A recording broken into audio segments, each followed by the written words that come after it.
Hello दोस्तो, आजच्या नवीन कथेमध्ये आपल्या सर्वांचं स्वागत आहे. आजच्या नवीन कथेचं नाव आहे शेवटच्या मिठीतलं सत्य. पुण्यातील कोथरूडजवळच्या एका गडद गल्लीत जुना पण नीट राखलेला फ्लॅट होता.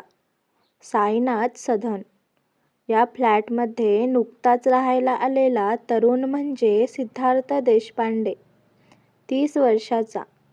IT कंपनीत सॉफ्टवेअर इंजिनियर. दिसायला स्मार्ट पण अंतर्मुख. आणि नुकताच एक ब्रेकअप सोसलेला. फ्लॅटमधल्या खिडकीच्या बाहेरची गल्लीतली मुलं खेळायची.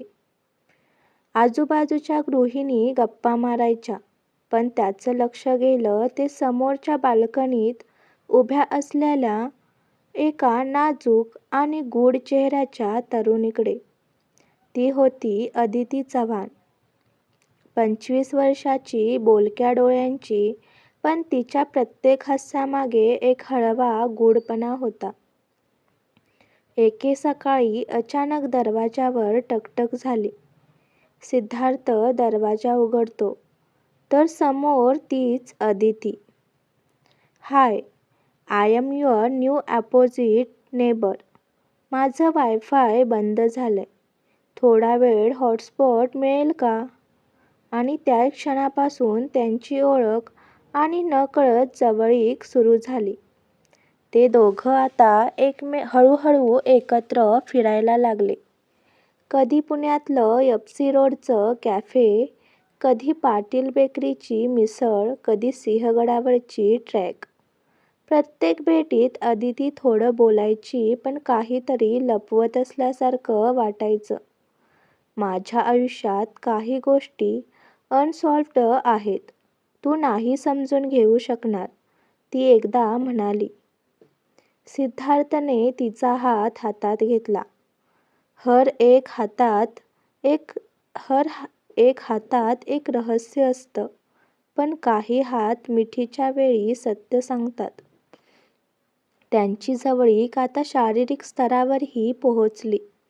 त्याच्या बेडरूममध्ये खिडकीतून येणाऱ्या पावसाच्या सरींसारखी तिची बोटं त्याच्या अंगावर फिरायची आणि तो क्षण एक गूढ पण गोड व्हायचा. एक दिवस अदिती म्हणाली, तू कधी माझ्या खोलीत आला नाहीस.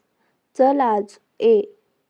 तिच्या बेडरूममध्ये एक मोठं जुनं कपाट होतं, झाकलेलं, धुळीने भरलेलं.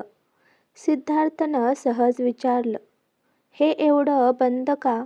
ती थोडी थबकली. हे उघडलं तर अनेक आठवणी बाहेर येतात. शरीर जवळ आलं की काही सत्य दूर जातात.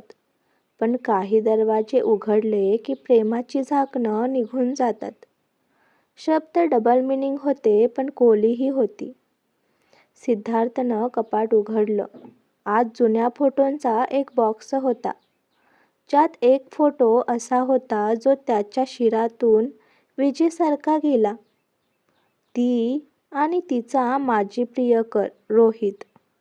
तो फोटोंमध्ये खूप जवळचा होता, अगदी मागच्याच रात्रीसारखा.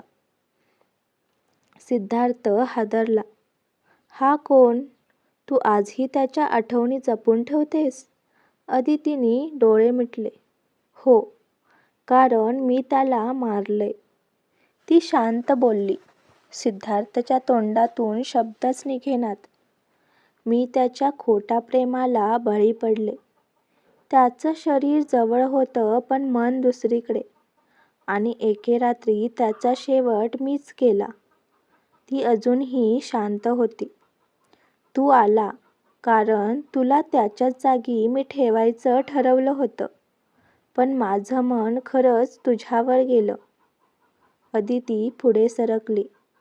त्याच्या शर्टच्या बटनांवरून बोटं फिरवत म्हणाली, तुला हे सगळं कळूनही तू राहणार आहेस माझ्यासोबत? सिद्धार्थ काही क्षण विचारात पडला. तू एकच विचारायचं विसरलीस. तू अजूनही त्याच्या प्रेमात आहेस का? ती जवळ आली, त्याच्या छातीजवळ डोकं ठेवलं, हळूच कुजबुजली. नाही, आता तुझ्या मिठीतच माझं सत्य आहे. त्या रात्री त्यांनी एकमेकांच्या मिठीत स्वतःला हरवून टाकलं. प्रेम, गुन्हा आणि पश्चाताप यांचं नातं एकाच वेळेस जपलं गेलं. 2 वर्षांनी सिद्धार्थ आणि अदिती आता मुंबईत राहत होते. एक साधं आयुष्य जगत होते. पण दररोज रात्री झोपण्याआधी अदिती त्याच्या मिठीत शिरायची आणि त्याच्या कुशीत हळूच कुजबुजायची. ती शेवटची मिठी अजूनही चालू आहे. आजची कथा आवडला असल्यास व्हिडिओला लाईक करा, चॅनलला सबस्क्राईब करा आणि कथा कशी वाटली हे कमेंटद्वारे जरूर कळवा. व्हिडिओ जास्तीत जास्त शेअर करा. धन्यवाद.